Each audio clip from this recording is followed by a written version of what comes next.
right, it's 6 o'clock. We'll call a meeting to order. Is there a motion to declare an open meeting? I'll make a motion to declare this an open meeting. Second. Motion by Jason, second by Mary. Roll call, starting with Bobby. Yes.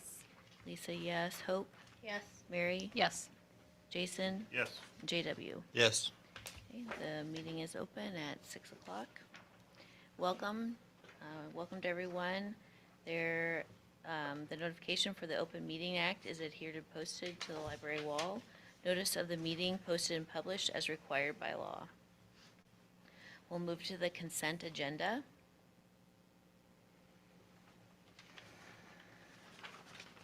A motion, I move that we approve the consent agenda as presented. I'll second it. Motion by Jason, second by Hope. Jason, do you have any discussion? Not at this time. Hope, No. any other discussion? Ryan, do you have anything to add? Okay. Hearing no discussion, roll call vote. Lisa, yes. Hope? Yes. Mary? Yes. Jason? Yes. JW? Yes. And Bobby? Yes. Okay. Consent agenda is approved, 6-0.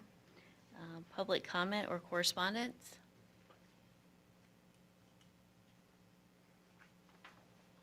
Okay, I just want to say that I attended the Four County Collaborative on Friday, and it was really impressive to hear our kids present and speak about the changes that they would like to see in our community, and how many of them would consider coming back if an opportunity was open for them to do that. So it was really interesting, and one thing that stuck out in my mind, I don't think I mentioned it during the meeting, but the first group that I went to said they do feel like they're listened to, but action is slow on the things that they are most concerned about, and then also action is slower, it doesn't happen. So that kind of stuck with me, that's something that we need to be aware of, and we can act on everything they do, but to make sure that they know that their opinions are very important to us in the decisions we make. So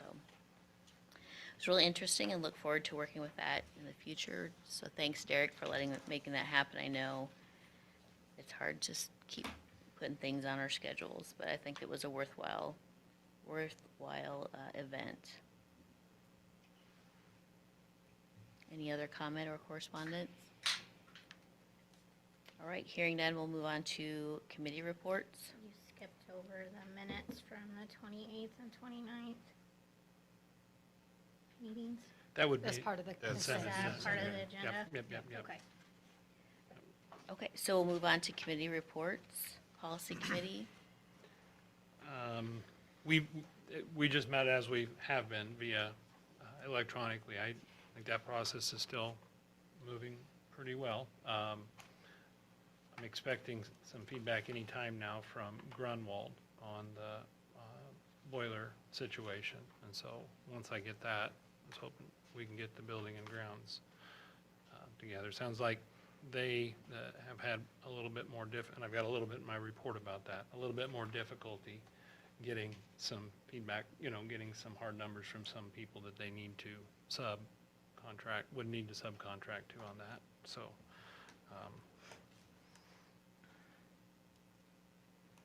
Okay. Any other comments? All right, hearing none, we'll move on to administrative reports.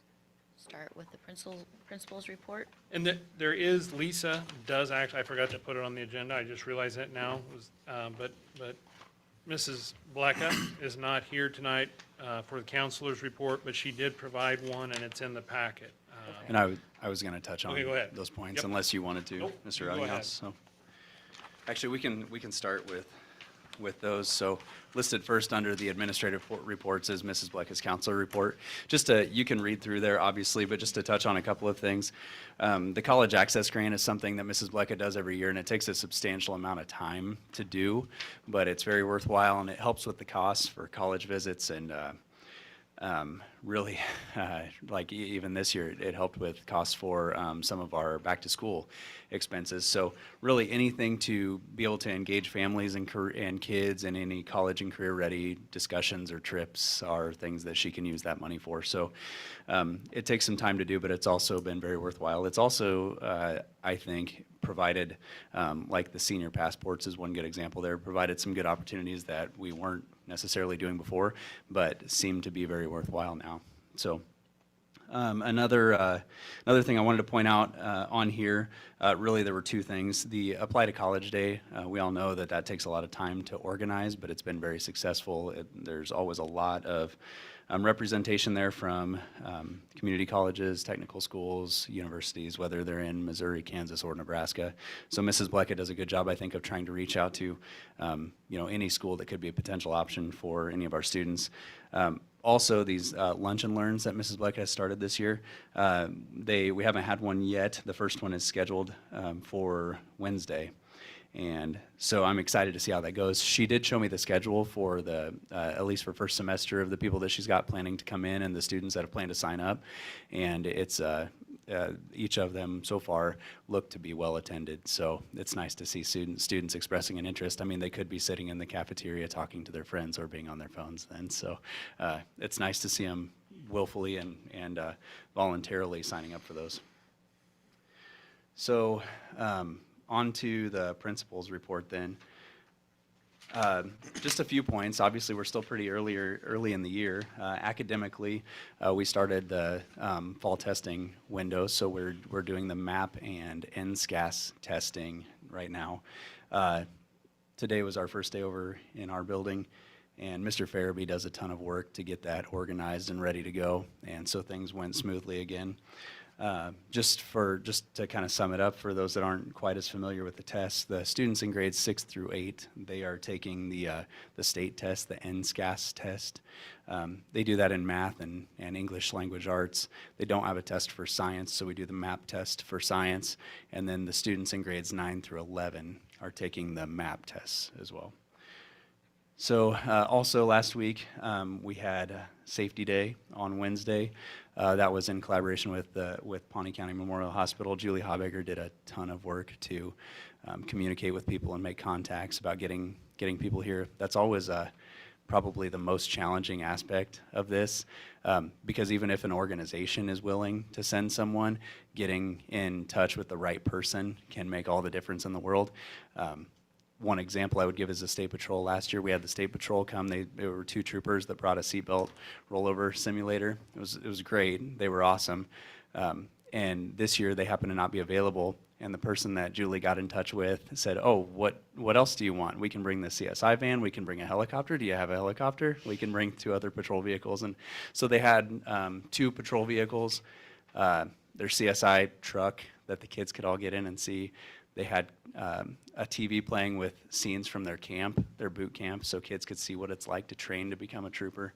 They had an investigator, a sergeant, and then 2 troopers that are on the road. So they had different perspectives. They also let kids get in the cars, try on the equipment, use the radar gun. I mean, it was pretty cool. So they interacted with every one of our students from kindergarten all the way to senior level. So I thought that was neat. We had a lot of really good, neat opportunities this time that wouldn't have been possible if the hospital and the school weren't working together. One example is the UNMC SIM truck.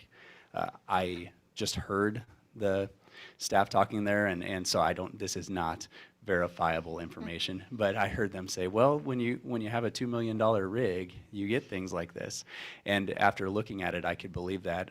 When you walked in, there was like a control room with 2 ambulance bays with full equipment, and then mannequins. And then so I was watching, because the students had already gone into the bays, I was watching on the monitors in the control room, and I swore I saw the mannequin blink, and it was kind of creepy at first. And so then I went in there, and it was blinking, and it was breathing, and you could feel its pulse, and it was fascinating. It was a really neat experience for our kids. So those are just a couple examples from the day, but it was a really good day, and it was really nice to see our kids get the opportunity to do that. The only downside was with all the smoke in the air, the helicopter couldn't make it. So fortunately, we've had 2 organizations reach out from that day that said, we can still bring the helicopter. Let's make that work out for the kids, because those elementary students were pretty excited. It was kind of a game time deal where we were still in touch with them up to like 5 minutes before we were supposed to start, because we could still make it work in the schedule that way, but they said when they were coming from the north that they couldn't do it. So safety day was awesome. Then I'll kind of skip down here just because I'm in thinking last week. So under miscellaneous, Lisa mentioned the 4-County Collaborative Visioning activity. The 4-County Collaborative is an organization that does try to engage schools regularly, to be honest, more than we can. So they're often I'm not able to engage with them on certain opportunities. This was one, though, that they were very persistent about reaching out about, and it does seem to have value. I agree with Lisa's perception. It was great to see our kids there. We had 16 kids that were split up into groups of 4. We only had 1 senior, 1 junior, and then the rest were made up of sophomores and freshmen. Mrs. Blecka and I selected the students that participated. We did so by taking the roster of students and, based on her knowledge of college and career-ready discussions with them, chose students who had indicated an interest in returning to Pawnee as an adult or staying in Pawnee after high school. And so I was really proud of the way that they interacted. We had a lot of conversations beforehand, sometimes 4 or 5 different conversations, depending on the group we were talking to, about how important it was to be thoughtful that day, and it really paid off. I thought they did a great job of being really considerate of what they see around them and how, as adults, they would like to see that continue or change, and what would be appealing for them if they were as adults wanting to live here, potentially have a family here and a career here. So I thought it was really valuable. Craig Schroeder led the discussion, and he works with 4-County Collaborative, but he's done these activities in many school districts. And so what we do from the day is Craig and Laura Osborne from the 4-County Collaborative will take the information and they'll compile all the data that was given by the students. We've still got their boards and the models that they made, and once we get the information back, I'd like for them to come present it to the board. But it'll be really interesting once we get the information back to meet with the students, and then again bring in the community members that were present, if we can do that, because I know how hard that is for everybody to make their schedules work. But if we can bring them back in then and decide on any action items that we can take as a group, we just want something meaningful to come from the day. There were some really good conversations. So back up to activities. Really, right now, we've obviously got a few things going on. Football's only had 2 games. They're 2-0 at this point. Right now, we're 9th in the wild card rankings. The coaches will tell you they don't look at that. So, but I always try to look at it to keep an eye on things. We play Red Cloud on Friday. They're currently 6th in the wild card points. So, really, we have only 2 other, with the obvious cancellation of the Wetmore game. We only have 2 other home games. So this Friday night will be the Athletic Boosters tailgate to recognize those people that have contributed. Then we will have Parent Night and Senior Night at the next home game, with the game on the 6th of October, our last home game, being homecoming, and that's against Sterling. So also, with a larger roster this year, around 20 kids on the roster, we're also trying to identify an opportunity for JV games. We'd spoken about it in the summer. At that point, it looked like we might have a larger number, but with football, it's been kind of hard to tell the last few years until you get to the first week of practice. So now with around 20 kids, we're trying to find an opportunity for a game or 2. Sterling is the closest team that has the numbers to play a JV game too. We've agreed on a date. The hold up, and I mentioned that in here, is still officials. So between Tyler and I, we've reached out to over 30 officials, and there just aren't enough officials for the games that are being played. All of them already have games that day. With it being a JV game, it doesn't have to be a certified official, but we are kind of short in the area on people that are able to, who are capable of officiating football. People on staff that we have are Hadley, Sikora, and Tyler Farabee, and they're already helping with our junior high games. And we typically contract out to 1 certified official to be kind of the white hat, and then those 2 also run it with him. So the reason I bring this up is we've tried to put it out on Facebook. I am always interested in hearing if you have ideas about how to better communicate. I think at this point the school would even be willing to entertain covering any fees that might need to be paid in order for someone to get educated on how to officiate games. There's opportunities at the junior high and JV level to start without being certified, fully certified. So there's always a need for that in our area. So then volleyball. Volleyball's 2-7 right now. We have a lot of younger girls on this year's team, and so I've been in communication with some other area schools on finding an opportunity for some freshmen to play. Weeping Water and Elmwood Murdoch also have a similar setup where they have about the same number of kids in their freshman classes. So they're interested in playing a freshman triangular, so we're just working through dates on that right now, trying to get something else on the books. Anytime we can provide another opportunity for kids to get some game time, I think it's a good thing. Mudecas starts tonight, for those of you that didn't know, playing Sterling again, which we just played at 8:15 in Beatrice. Cross country is doing great. So they had a really good week this last week. We have 6 runners on the junior high girls team, which is as large of a team as we've had since I've been here anyway. And they placed 8th out of 18 total teams. So in my experience, coming from having 1 or 2 kids, not even enough to score a team, to having a team placing in the upper half of the last meet we were at, I was pretty proud of that. So they've been doing a lot of good work. As a whole, I believe literally every runner has improved their time since the first meet. So even with one of them being injured, so they're doing great. And then last, I just mentioned play production here because like that's such a long season, and they've already started practicing. So Mr. Martin and Mrs. Bloss and Miss Gira have already been spending time in there with students who are coming in, after practice or after school, trying to get the ball rolling on play production. Just a couple other things I wanted to mention really quick, and then I'll let you guys move on. Staffing, I just wanted to point out that we did have 1 vacant para position in the high school, which has been filled. That new staff member is scheduled to start tomorrow. So that's it's really nice to be able to say that. Substitutes are still desperately needed. So we essentially have 2 para subs that I feel like we can call on, and we're already, even tomorrow, we're already using all of our substitute teachers so that are available. So substitutes, as you've probably seen on Facebook and online, Mr. Rottinghouse has been sharing out information about that. Substitutes are still in need. And then one last thing was our upcoming professional development day, the first day scheduled this year where we don't have students.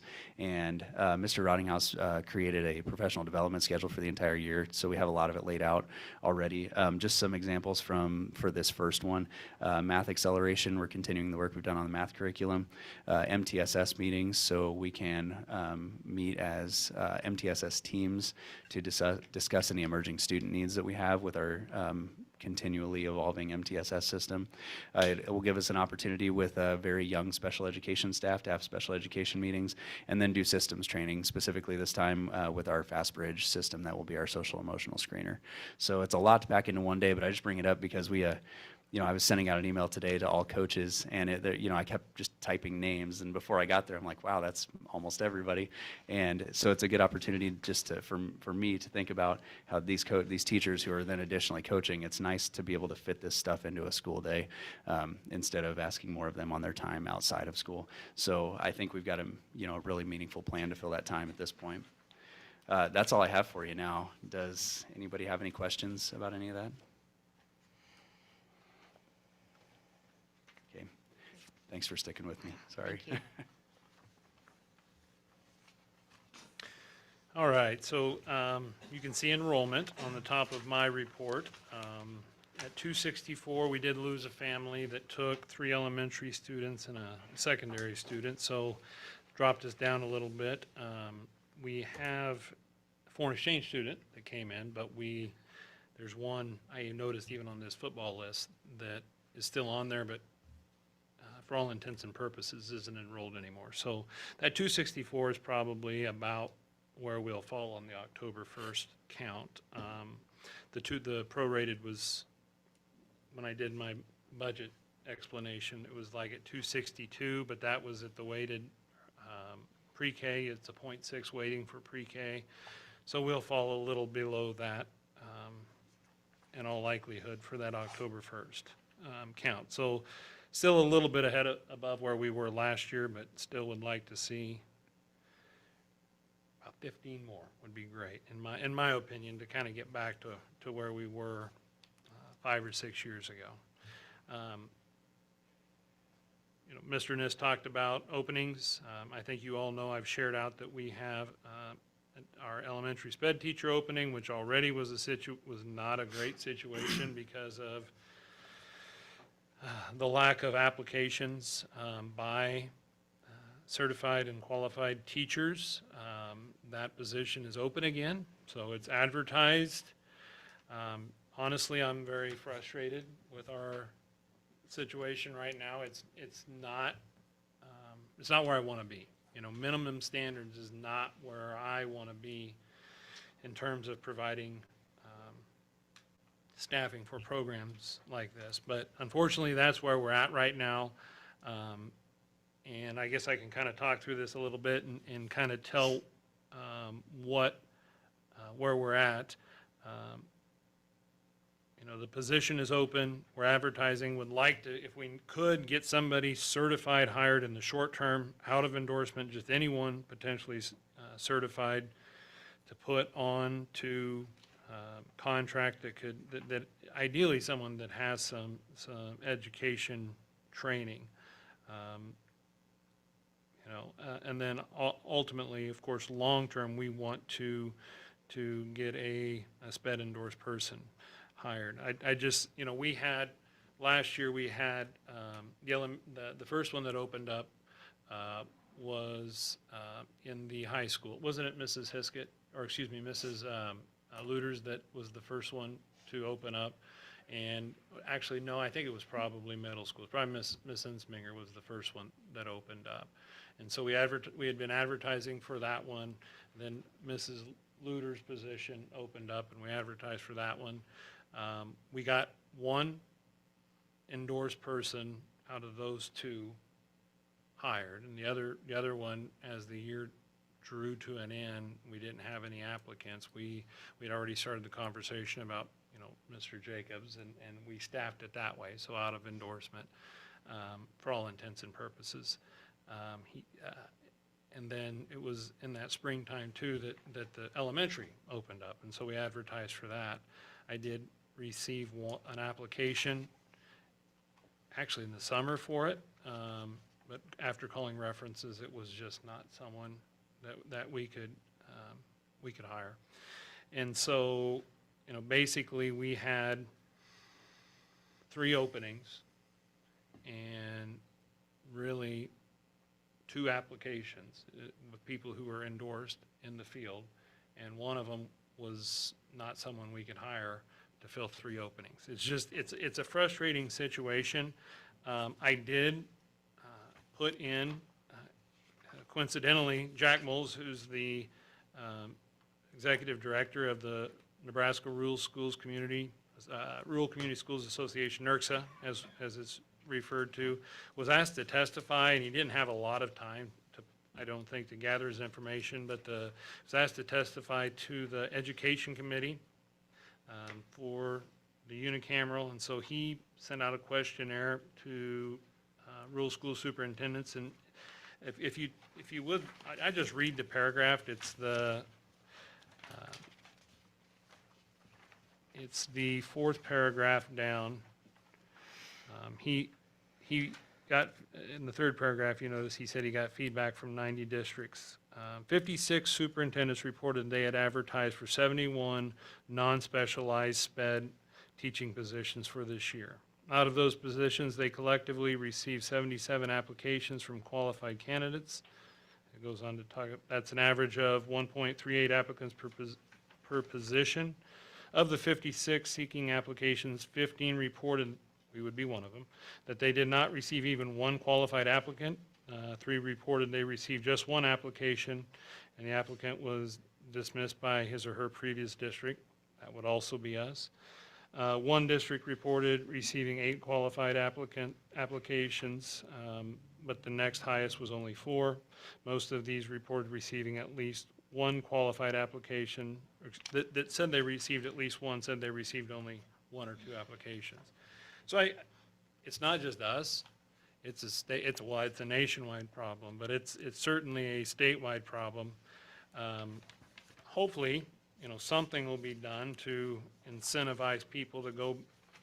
I think fewer and fewer students are graduating from high school and wanting to go into the field of teacher training. And especially some of these, right now it would seem like special education is the hardest to fill. But a lot of your other specialty areas, science, for example, business, infotech, those sort of things are difficult to fill. So we continue to advertise, met with Ellen Stokebrand, who serves as our SPED director for the service unit. She's been here working to get things covered to fulfill that minimum standard and try to build upon that until we can get it better staffed. So we'll utilize the people we have. In the meantime, I have advertised also for another para opening. If we can't get a certified body, we need to get at least somebody who can do that, fulfill those requirements. As I alluded to, minimum requirements aren't where we want to be, but unfortunately, that's kind of where we're at right now, hoping that we can build back on that. When it comes to IEPs, one of the important things is to be able to, you've got goals in IEPs and data that has to be collected to make sure that we're hitting all of those benchmarks. So part of that conversation involved, reassigning caseloads temporarily just to get things covered until we can get somebody hired. That's kind of where we're at there. It's not, again, where I want to be, but it's what we have to do given the circumstances. Football declaration, that's an agenda item for discussion there. So I warned anything wanted that in my report. So if anyone clicked on the packet on the website, they would see that report and have that information if they were interested. Building and grounds and transportation. The ag building updates. So the electrical, which was done by Beanie Electric he submitted and received the bid for that building. It's done, and in fact, that was on claims that you approved. I was hoping that Custom Cooling and Heating would also submit their notice of their final lien waivers and the notice of completion, and I communicated with them on Friday, but I said, well, scan it to me on Monday if there's a chance for us to get it on the board meeting, because we can't claim that reimbursement until we approve those expenses. We still have a little bit of time, a few more months to wrap that up. Just kind of reminder, that was an ESSER 2 expense. ESSER 2 concludes, well,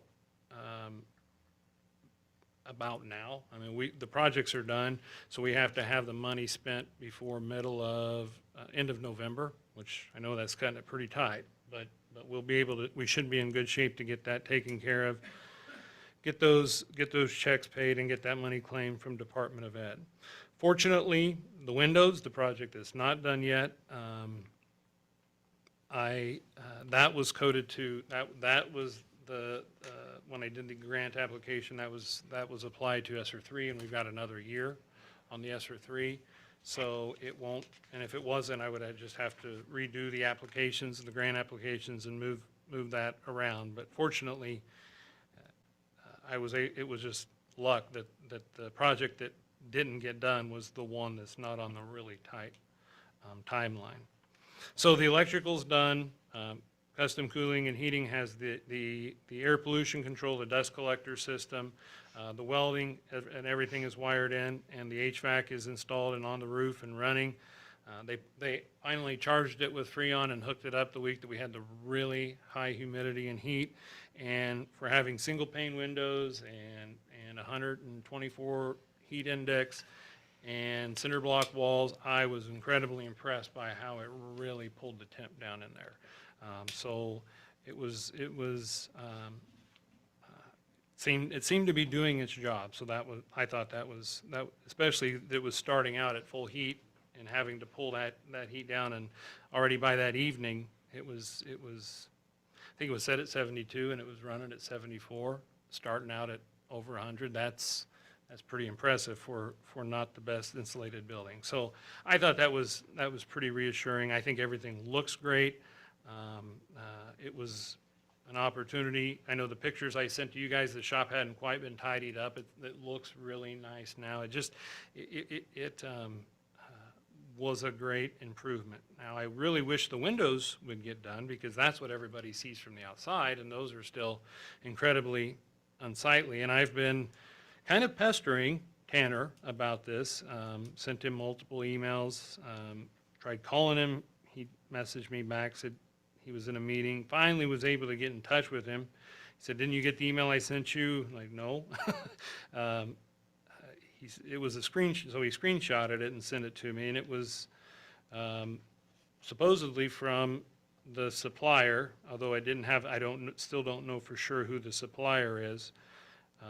But it said, with their lead time on materials, first week of October.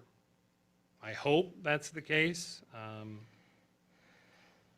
Really would like to see those windows get done sooner than later. Of course, he was the only person who submitted a bid on the windows.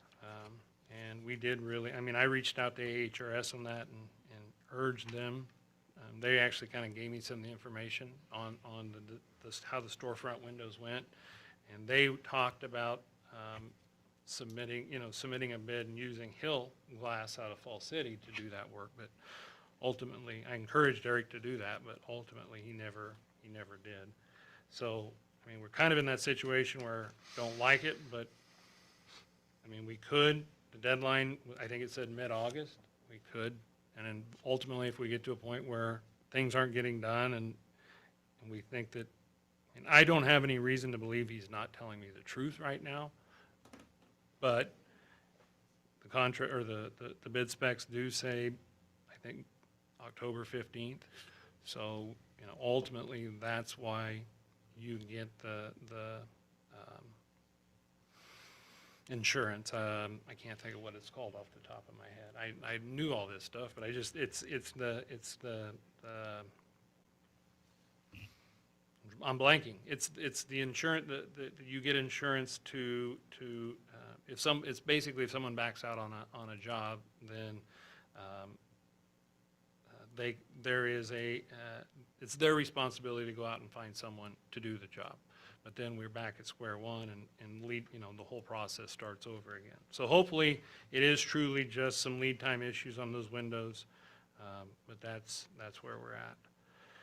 High school boiler, kind of nothing has really changed other than some meetings from last month. I do kind of get the indication that some of the preliminary numbers that they hinted at were incredibly overly optimistic. We'll wait and see when those proposals come. I did reach out actually it's his daughter. She's a recent graduate from college as an engineer, the owner's daughter. And she said she was still waiting on pricing for landscaping, that'd be where the RTUs would set. The electrical, which would be to pull 220 over from, it doesn't have to go very far, basically just across the music room, probably in that drop ceiling, and then a little directional boring.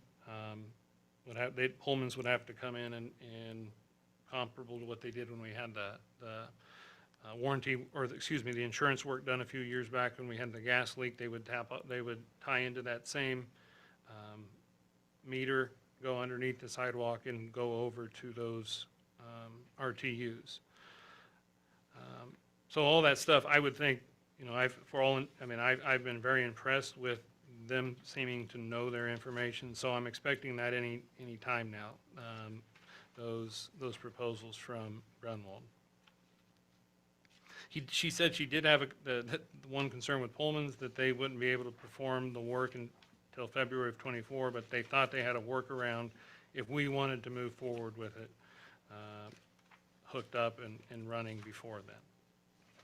So there's probably, I would reiterate too, back to staffing, what Mr. Niss said, that subs in the 8 years that I've been here, this is certainly the shortest we've ever been on subs in terms of staffing.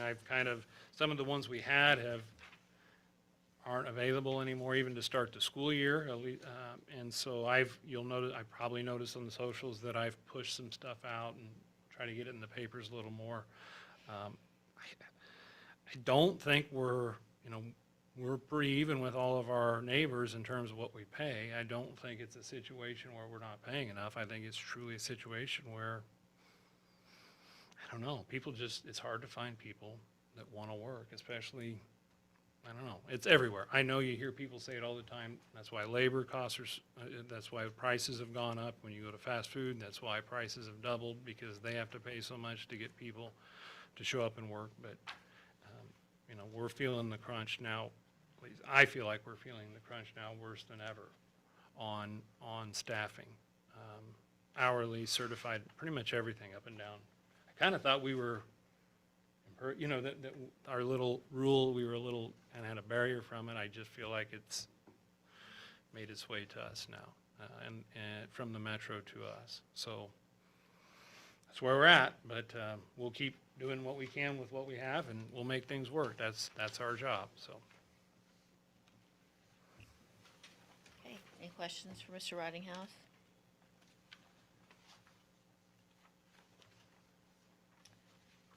All right, hearing none, we'll move on to item 7, policy. 7A, consider accepting the policy committee's recommendations for policy reviews and updates as presented. So we can vote on A1 and 2. We have in the past, yes. I think especially if the committee's okay with that, it should be fine.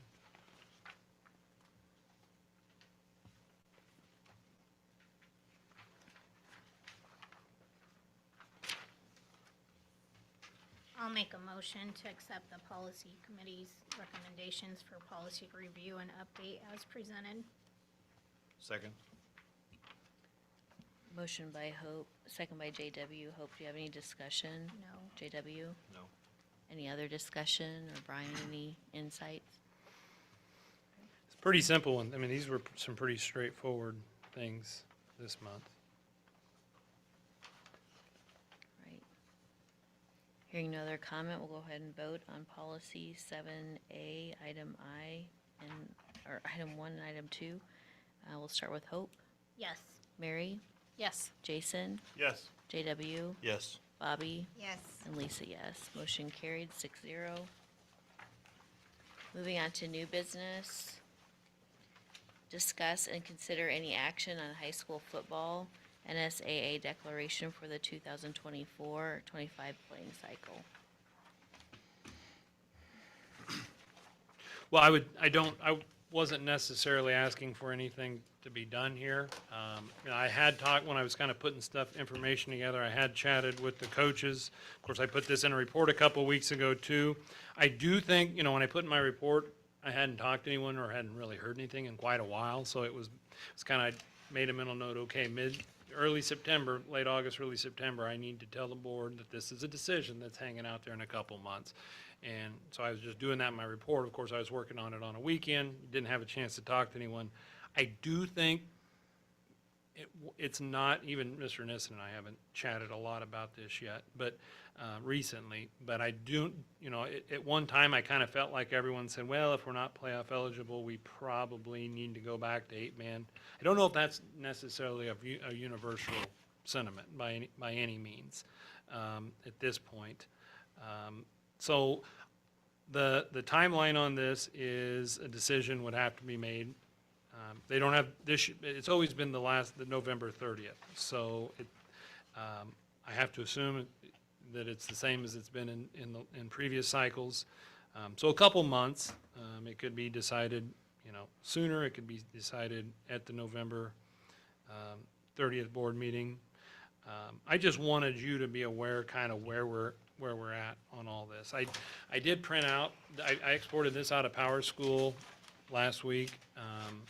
There was, this is, and so the M just stands for male in the column. So I exported it and put it in a spreadsheet and then sorted by gender and by grade, and then I kind of lumped the names. This is all routine directory information. So this is all. There's nothing wrong with sharing this information, and it kind of shows. I kind of grouped them to where the kids would be in terms of the declaration, future declaration cycles. So grades 9 through 11 would be, that would be the count on October 1st that we would need to look at.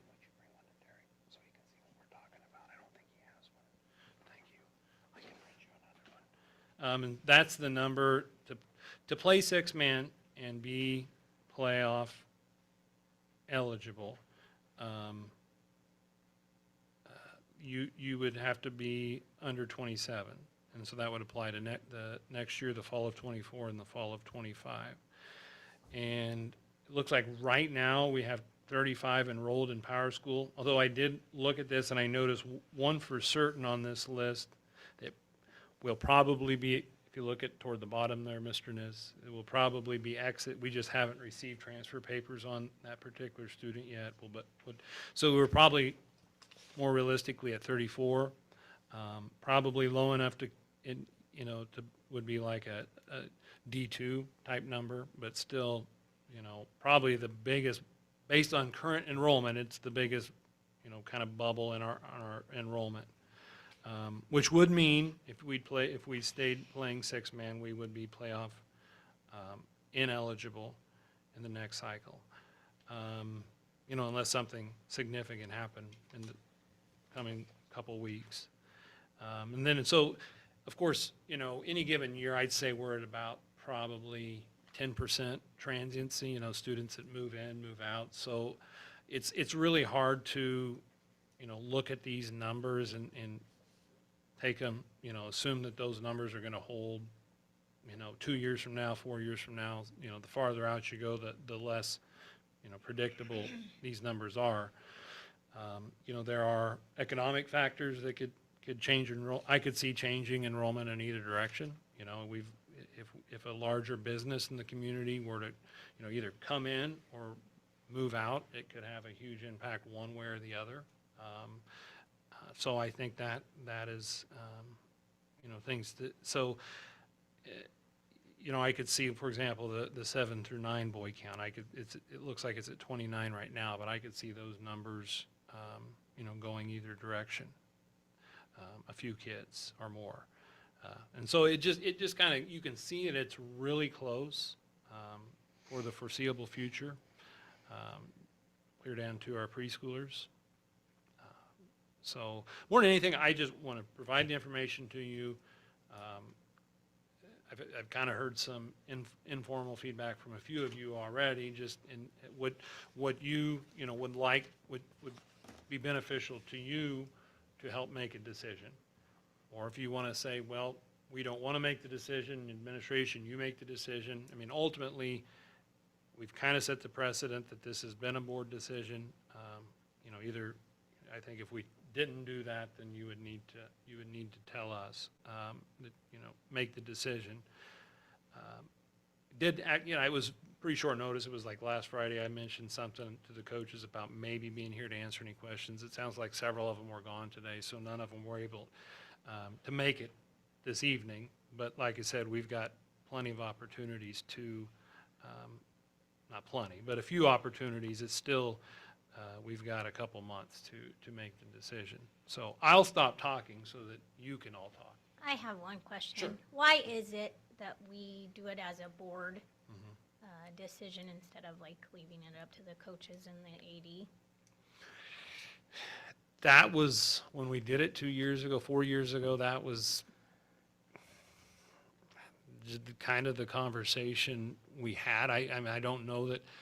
I don't want to blame someone who's not here, but the conversation with the board president at that time was kind of that it probably shouldn't be a board decision because Because it's was. going to cost money. I mean, if we go from 6-man to 8-man or 8-man to whatever, it needs to be a board decision because it essentially could cost us. I want to shoulder that decision and not coaches. Yeah. I mean, I just was Because curious. we kind of decide, yes, there's a financial element, but really because it is a big public relations type of decision,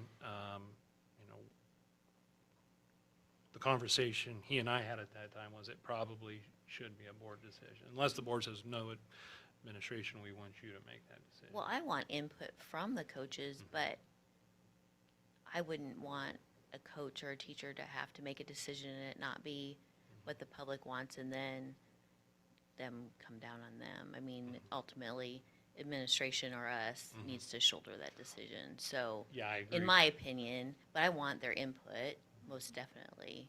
I would love to have the kids' input. That's what, I'd That's like more a important special than the meeting. parents. I want Or the the coaches coaches. and the youth, like, clear down. Yep. I would like to see us do an open, like another special meeting, and maybe even a survey, so that we can catch people that can't attend the meeting and can, I feel like we're wavering so close to that number, and that number never changes, like, depending on the schools. Well, I think there's been at least once that they've, not this last year, but 2 years ago, they tried to change it to 30. There was a proposal last year that didn't get out, didn't make it. But it didn't come from our caucus, though, I don't think, no. And there was one the year before. The strongest one at this point, the one that had the most support, was to change the numbers from 27 and 47, so 27 for the 6 to 8 man jump, and then, sorry. So the proposal that had the most support recently within the last 2 years was the one that proposed 33 and 53 to be the cutoffs instead of 27 and 47. So for 6-man to 8-man gap, it would move from 27 to 33, and then for 8 to 11, it would move to 53. There was a lot of pushback, and so just based on what I heard from ADs around the state, like, I would be really surprised if that had enough support from school districts to get any farther to get out of the caucus. So, you know, that number, like you see when you look at those, even if it was 33, it doesn't necessarily change where we're at currently. Although, I mean, one family moving in or out is enough to make that difference. So, Yeah, 4 years ago, we were like a week. mhm, If the count day had been a week later, we would have been at 28. yeah, And we've played 4 years eligible over, one student. and there. I think that if there was really an attempt to change it, and I say this like I'm heavily involved in these activity meetings, I'm not, but, I mean, if you voted it, if the schools would have to, I think you'd have to get your 8-man schools on the east to vote with the 6-man schools to outnumber because the western schools don't want to see the number go up. They think that they already don't like the fact that the schools down east have invaded their sport. And they don't want you big schools out over in the east to go win state championships. That,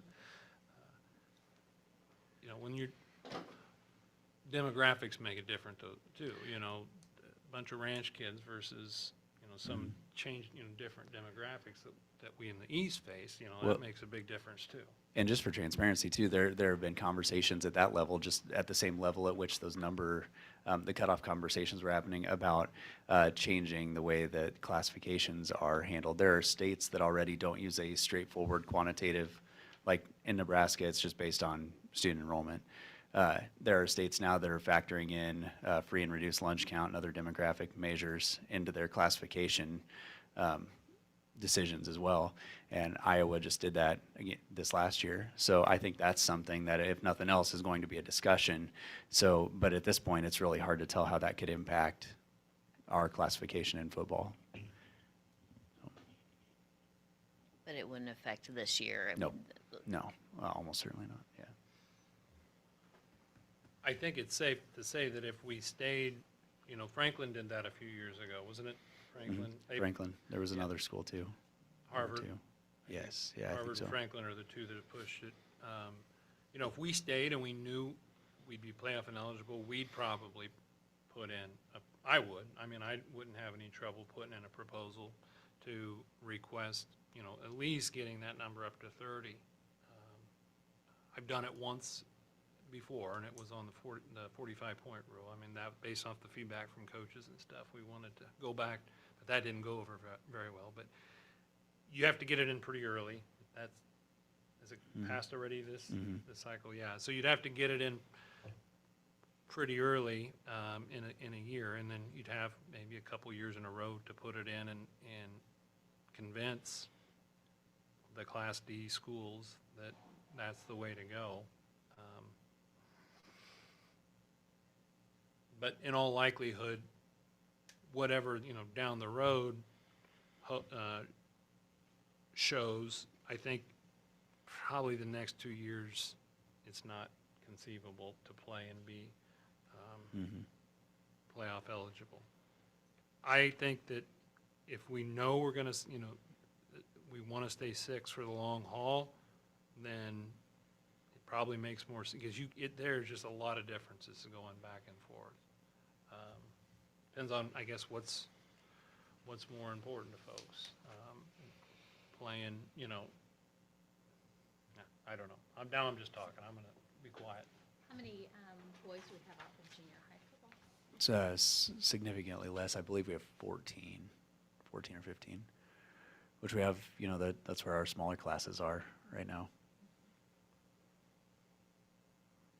And just for comparison, though, HTRS is looking at playing. They were looking for 6-man junior high games this year. Weeping Water's been looking for 6-man junior high games. Diller, Odell, and Southern co-opted at the junior high level, so they could continue to play 8. I mean, that wasn't necessarily the reason, but that allowed them to continue to play 8-man football at junior high level. They came for our first junior high game the other day, and they had 28 kids on their roster, and that's 2 decent-sized schools. I mean, Diller, Odell's enrollment is very similar to ours now, so.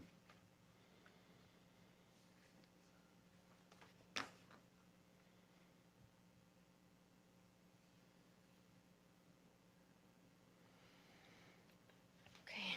And co-op, the little peewee football with Lewiston, right? Some of those Yeah, kids that Pawnee run with- County, yeah.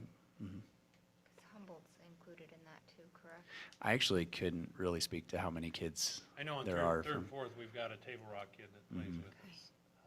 And I don't know if that's just because they don't have a team and that's why he played for us, but Yeah, I don't even know what Typically, Humboldt it's- has they don't. for youth football this year. They just started this year doing flag football, the older kids in Fall City. A lot of schools in the area have moved to that flag at that level. That's a good. I shouldn't say schools, communities, not school sponsored. That's right. Yeah.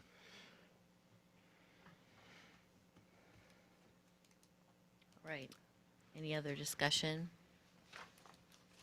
So what I'm hearing is that we would like more information. Do we want to More talk comment. about a special meeting to solicit I don't know feedback? that we need a special meeting. We can just do it.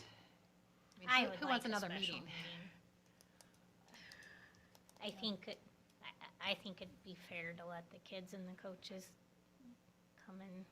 But they could just, we could Give do their it opinions. before the next meeting or at some point. I think If it they gets know. too hard for them to come before meetings when they have football practice. I mean, you're taking away time for, But you're still gonna be competing with one act practice and football, so you're gonna have it at 7 o'clock at night, 8 o'clock at night. One act doesn't get over till like 8 Yeah. or later. Could we meet with the kids during the day? I like the committee idea. Appointing I hadn't thought of that, but that does, then you could, if you appointed a committee of folks, then you could do that work as a board committee.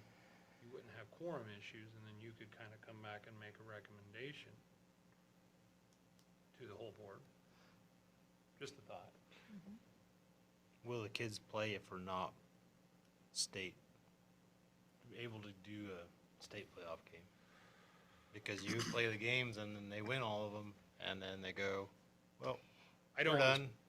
Yeah, Even though but we then played on really the good. other hand, if you If go you- up to 8-man Yeah, and then you you get don't win blown any off, you're games, not yeah. going to playoffs anyway, so you're playing all these And you're not games gonna for build nothing. nobody's gonna wanna come play if you. Right, to didn't go win and any get games. slaughtered and. I don't want to speak for our kids. I've heard other schools say there is kind of an inverse correlation between classification and, that Sterling, and I've heard people there say that their numbers actually went up, and we've seen kind of that phenomenon here a little bit too, that numbers have actually gone up. Would they stay? I don't know. I don't want to speak for the kids, so I don't know. That's where it would be nice to get kids, coaches here to tell us, to speak for themselves and say, absolutely not, I would not play if we were 8-man or 6-man, or yes, I absolutely, just get their feedback. I think it's it's fair to them. I mean, because ultimately, the players, the coaches, they're the ones that are doing it. Yes, a lot falls, you know, you're not gonna make everybody happy. So I get the point of, yes, the board making that decision, but I think we need to have a very educated decision on that. And getting that feedback from coaches and players. I think it, like, if we're gonna solicit information from the youth, from the students, we have to make it a like, let them in small groups and stuff so that they don't feel pressure to say one way or the other. Could we send out a survey that, you know, The kids don't respond? respond. But are they gonna respond in small groups either? Well, if, I mean, if they're not gonna respond in a survey, I don't know that they're gonna respond in a small group either. You're still gonna have the pressure of your, Kind of like we do the teacher of the year, can we have the, like, like a sit Google- down with, like, I mean, Julie goes to each of the elementary classrooms and They do the form. they do their form. Can we just like have the high schoolers, I mean, have the boys go through and Yeah, I think we could do that. I think Mary's absolutely right. If we send out a survey right now to all the high school boys, we'll get a small percentage back. But I think if we have a meeting assembly, whatever it is, to bring them in, there's a lot of ways that our teachers already use to solicit formative feedback that can be anonymous too.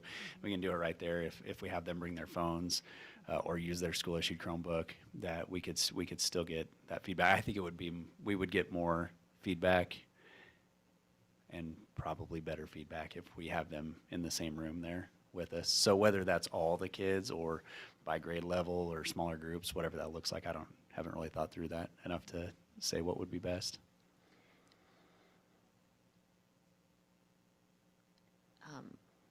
Do the younger kids especially that haven't been through this, do they understand both options and what it would be? That's a question for the You coaches, mean 6 obviously. versus 8? Yeah, so, I mean, we've had discussions with Luke about it. And I think he understands it, but I don't know if he understands it to the point of, like, making a decision Well, I think, either way. since we've been consistently 8-man at junior high, a lot of the kids, especially the freshman, sophomore kids, it's still fairly fresh in their memory, as fresh as it's going to be for a teenager, so, But I mean, like, not playing the playoffs, I think they know Mhm. that. sure. But if there's any other, if we go to 8-man, then we're back to 6-man, Mhm. like those types of things. One other, to be honest, when I talk to the boys about football, it's about now. So, like, I'm not really getting that's feedback okay. about that. But one comment that I've heard offhand on more than one occasion now is that if we played 8-man, that we wouldn't have to travel as much. And to be honest, I'm not sure that that's true. So, it would be important for us to have accurate information for the kids when we do meet with them. Yeah, Because if you look at the exactly. D2 schools that are out there playing 8-man football now, I mean, travel's probably pretty comparable. that's why I'd like to have a special meeting, cause I feel like you could do the informative part, but still gather information from the kids and the coaches. Yeah, I was listening to, like, when you were bringing up how hard it'd be to get here from football, absolutely, right? Unless they cut practice short, which we already, once they get in their routine in the season, you don't really want to disrupt that. They already are limited. And then you talk about one act. So that's why during the day, getting feedback during the school day is a good option. Now, I'm not saying that, it cancels the need for having a meeting, but at least then we would have that information leading into that. And then make sure they know they're invited to speak. I don't know how, I think we had a spokesman for each class last time, but whatever they choose, if Mhm. they feel strongly enough about it to voice their opinion, then they're always welcome to do that. But a Right. survey would have it nice and neat, and those that don't feel strong enough to speak publicly still have some input. Yeah, I agree.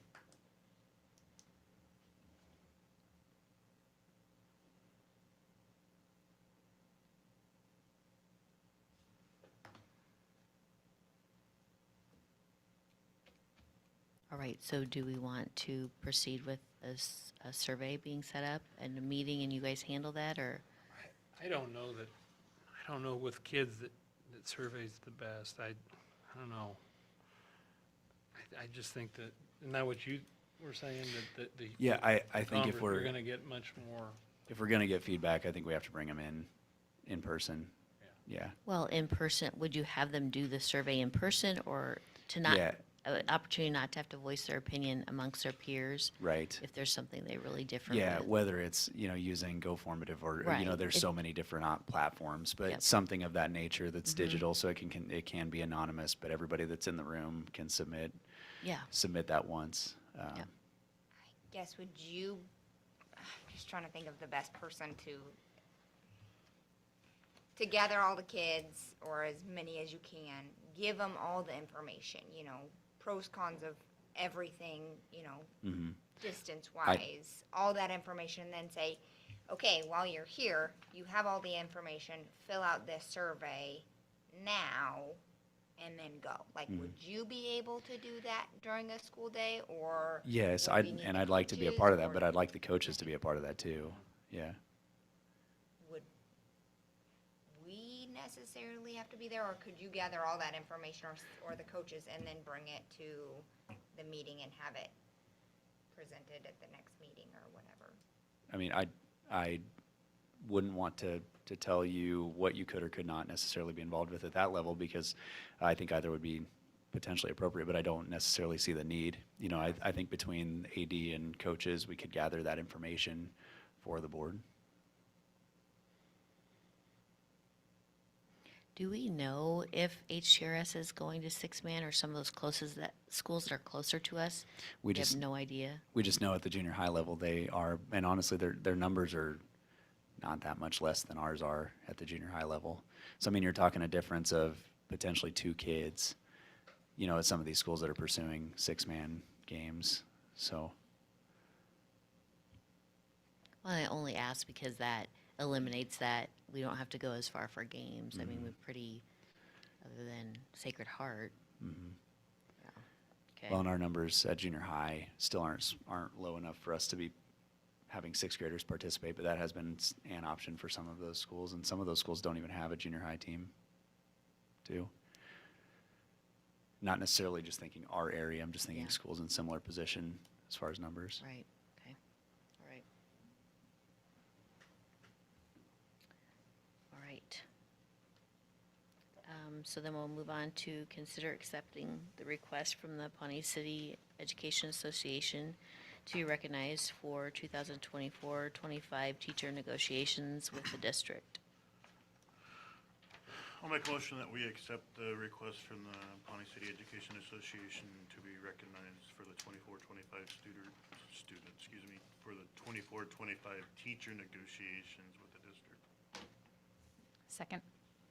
Motion by Jason, second by Mary. Jason, do you have any discussion? Nope, hope it goes as Mary? smoothly as this.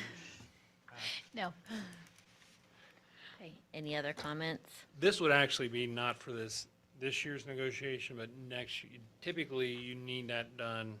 There's a timeline, they've kind of just requested that a year out.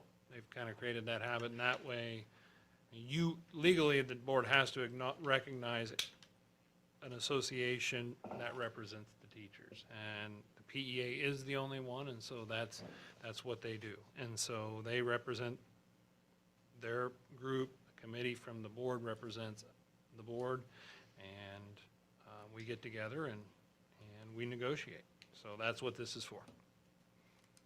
It's just, we'll negotiate this year, has already been recognized. Those wheels are already set in motion. This would set it in motion down the road. Okay, so we're voting on items 8B, starting with Mary. Yes. Jason? Yes. JW? Yes. Bobby? Yes. Lisa, yes. Hope? Yes. Motion carried 6-0. Consider approving the resolution on school district standards for acceptance or rejection of option enrollment applications as presented. I might talk on this one a little bit, unless someone wants to make a motion. Because this is something new. So, the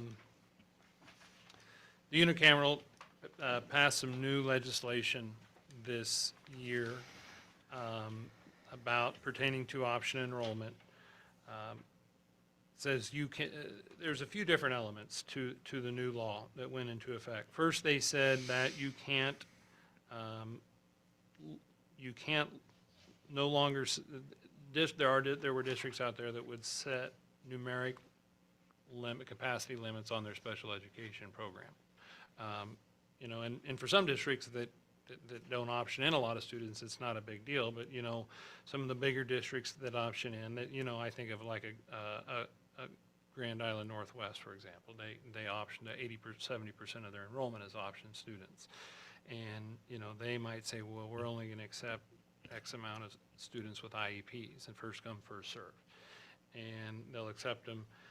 The law makes that not possible anymore. It says you have to make decisions on students with IEPs on a case-by-case basis.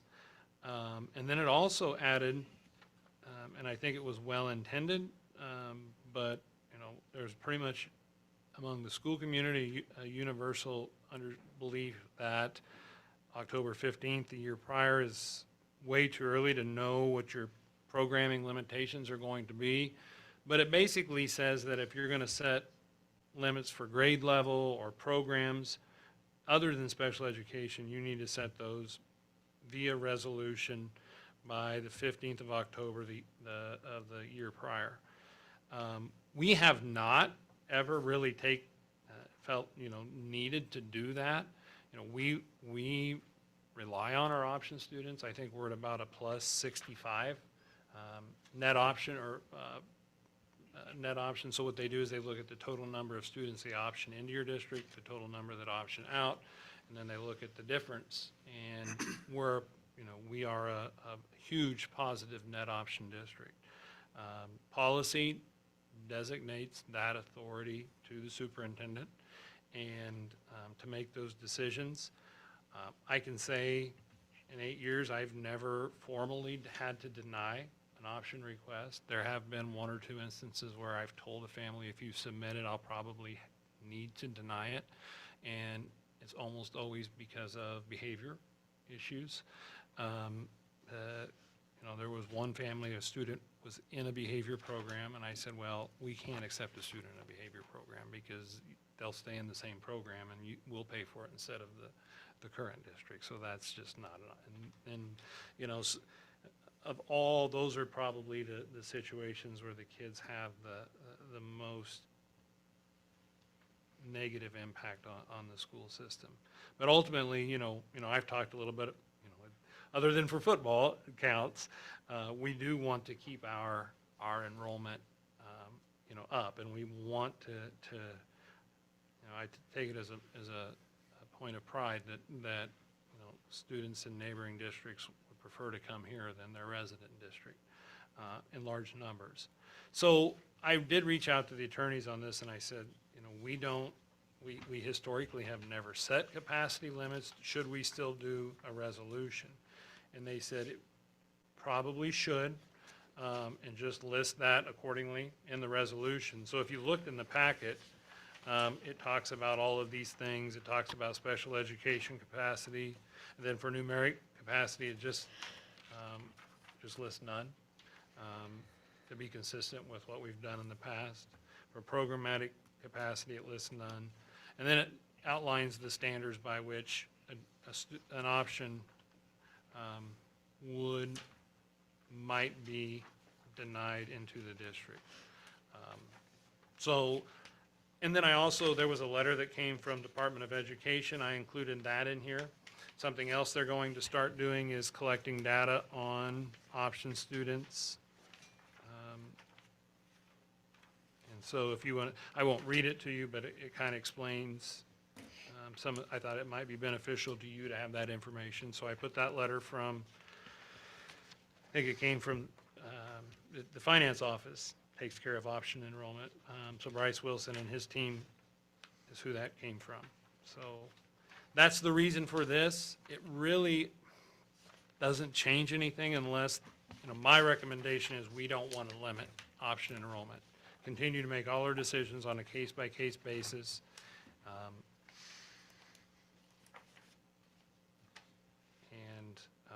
You know, just my recommendation then would be just to approve the resolution as presented with no program or numeric capacity limitations.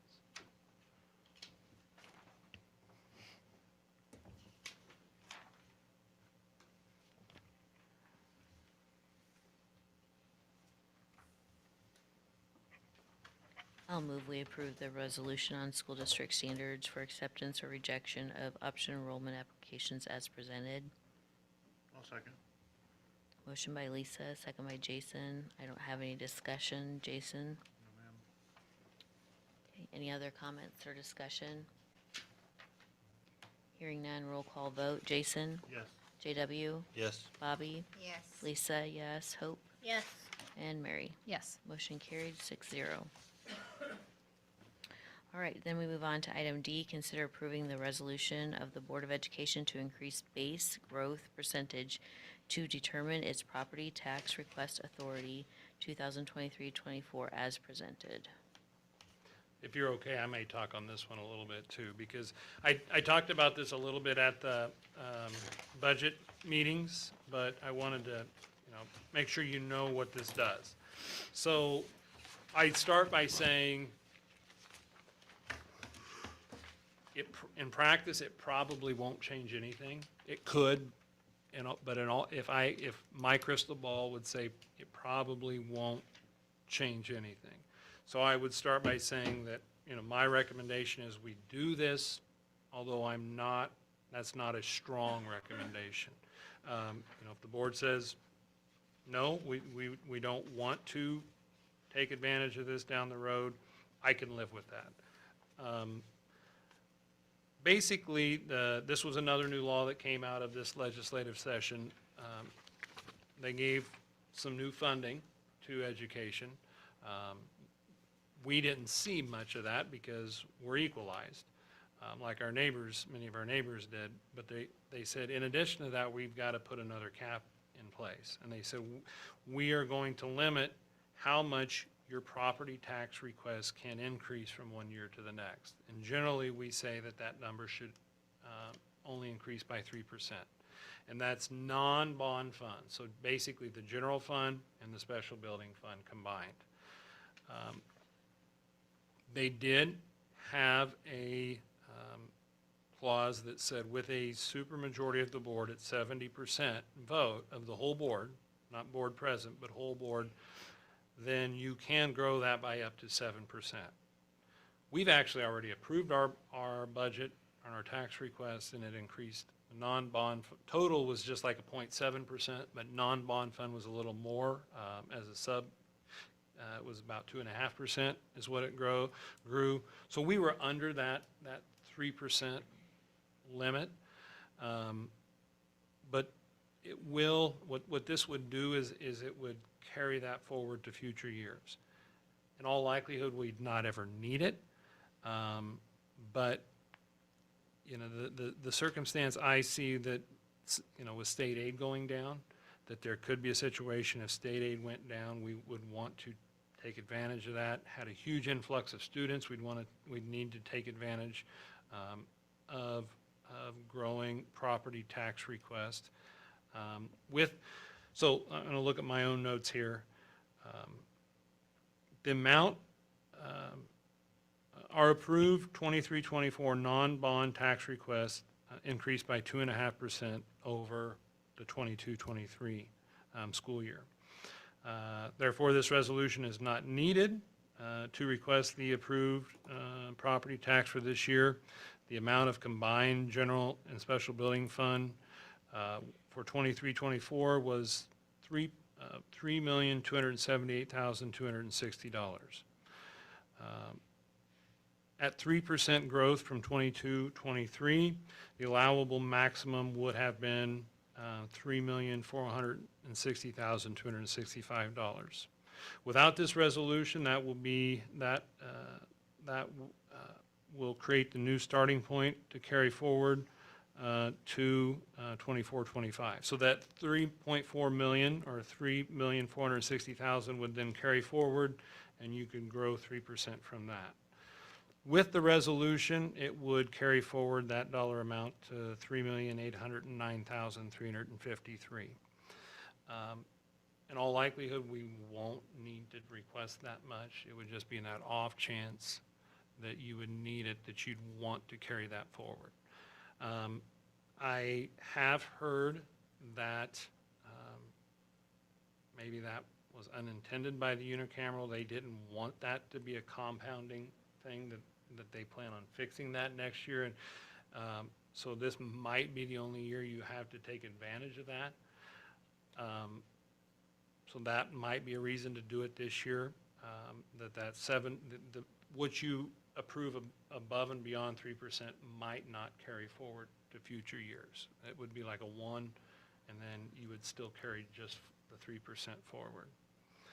I also should tell you, it was after our budget hearings and our budget meeting, our tax request hearing, the new Commissioner of Education, Brian Maher, Dr. Maher, and Governor Pillen did a Zoom just for superintendents.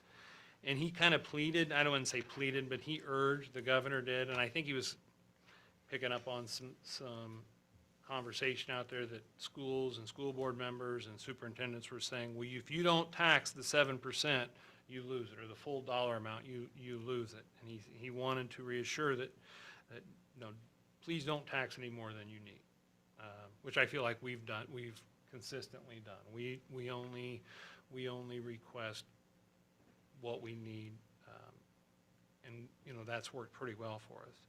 He didn't flat out come and say it, but I kind of got the impression the governor was saying also, don't take advantage of the additional 4% of the above and beyond the 3%. In my conversations with you, you guys said you can live at 3%. Trust us to hold up our end of the bargain. Don't take advantage of the system. He said that additional, I do think he kind of said this in so many words, that additional 4% was only intended for emergency situations, not as general operating. Now, we're not taking advantage of it in the sense that we're not taxing that, but the resolution would carry that additional fluff or additional cushion forward in the ability to request it down the road if we wanted to. But I've got a lot of respect for Governor Pillen. I feel like, even though I may not agree with him on all of his politics, he's very sincere. For the most part, he stood by his word, and I just felt like you as board members needed to hear that he said that before you voted for this, that he, he is very much a fiscal conservative, and it's consistent with his message that he wouldn't want schools to do anything that would promote excessive spending, that would look like excessive spending. So, all that said is, my recommendation is to do it. Don't tie your hands down the road or take advantage of an opportunity down the road to have that flexibility if you need it. But if you don't, I think we'll probably be fine either way. So you won't. I think we could make, in all likelihood, it would just be that off. We saw a huge decline in state enrollment, or a huge increase in student enrollment, or we wanted to do a project through the building fund that would take, that's probably for a lot of districts. That's not on my horizon, but let's say you wanted to do a building project through the building fund and you wanted to pay for it and you had to levy a little more into that. You wouldn't want to limit yourself. You'd want to take advantage of your ability to grow in that situation. Again, not on my horizon, but those would be the types of situations where you might need this. So I just wanted to put all that out there before you voted, just to know hopefully I've communicated it clear enough that you know what it is that you'd be voting for on something like this before you did vote, and and kind of where the governor is at on all of this as well.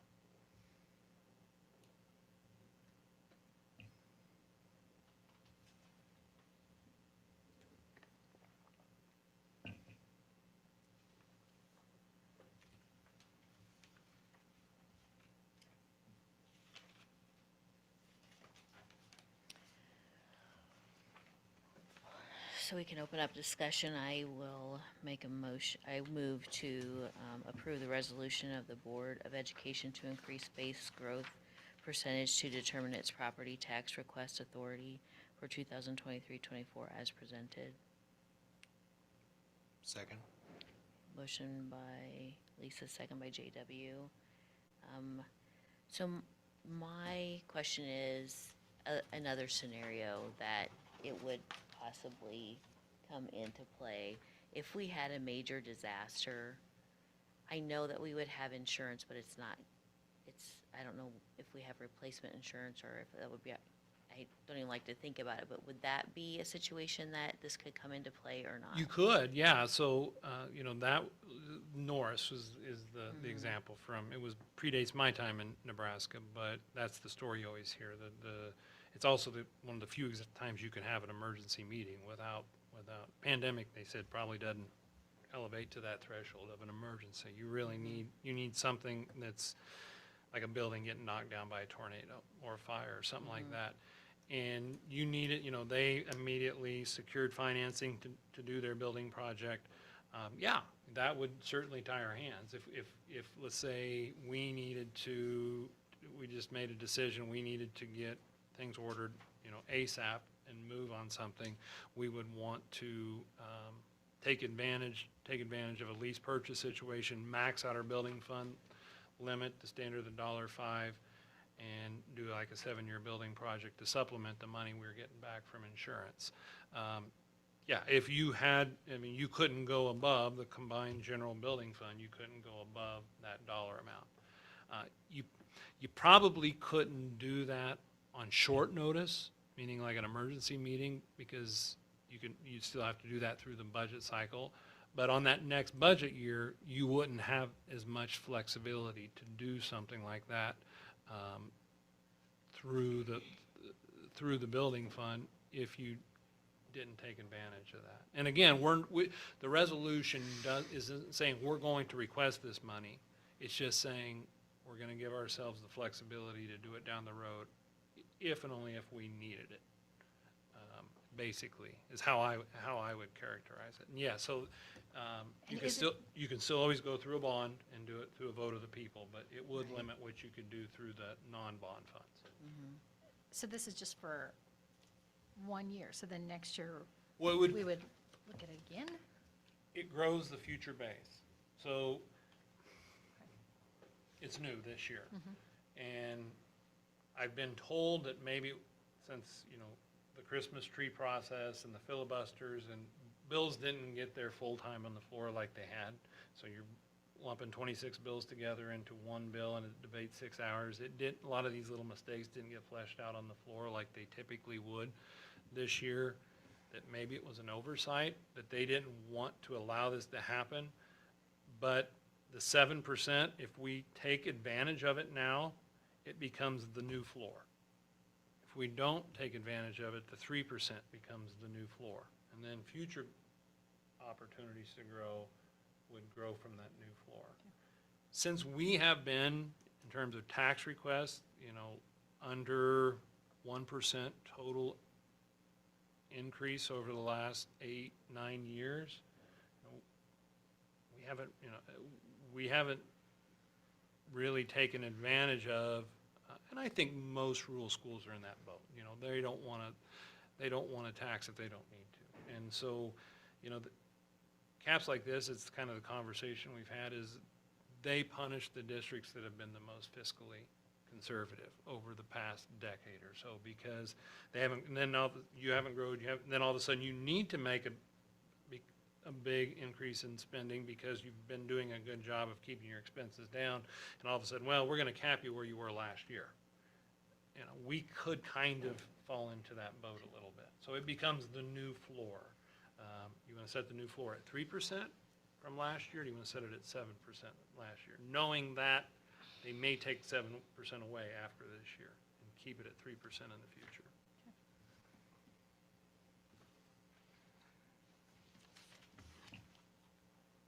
Any other questions or comments? Does anyone need clarification on the vote, on the motion?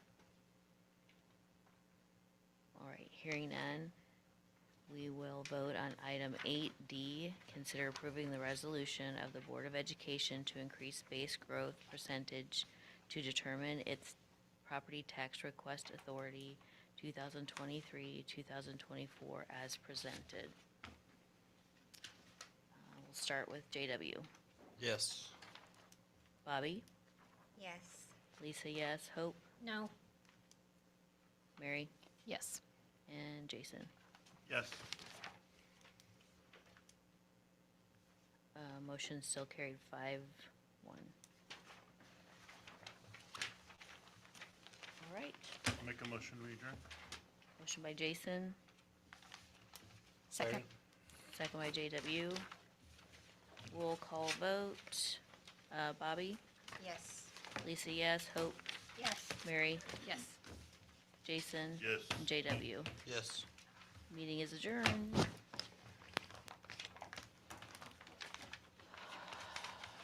Yes, I will.